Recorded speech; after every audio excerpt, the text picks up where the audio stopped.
আপনি কি জানেন যেদিন মহাপ্রলয় আসবে, যেদিন হিমালয় থেকে আমেরিকা সব জলের তলায় ডুবে যাবে, সেদিনও পৃথিবীর একটিমাত্র শহর অক্ষত থাকবে?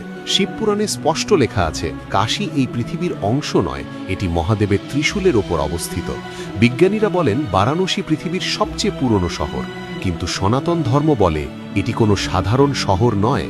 মহাদেব নিজে প্রতিজ্ঞা করেছেন, প্রলয়ের জল যখন পৃথিবীকে গ্রাস করবে তখন তিনি তার ত্রিশূল উঁচু করে কাশীকে বাঁচিয়ে দেবেন।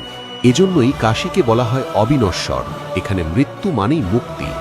আধুনিক জিওগ্রাফি হয়তো বলবে কাশী মাটিতেই আছে, কিন্তু আধ্যাত্মিক জগৎ বলে কাশী আসলে একটি আলাদা ডাইমেনশন, যা মাটি থেকে ৩৩ ফুট উঁচুতে ভাসমান। শুধু বিশ্বাসী ভক্তরাই তা অনুভব করতে পারেন। আপনি কি মহাদেবের এই প্রতিজ্ঞায় বিশ্বাস করেন? যদি করেন তবে কমেন্টে লিখুন হর হর মহাদেব।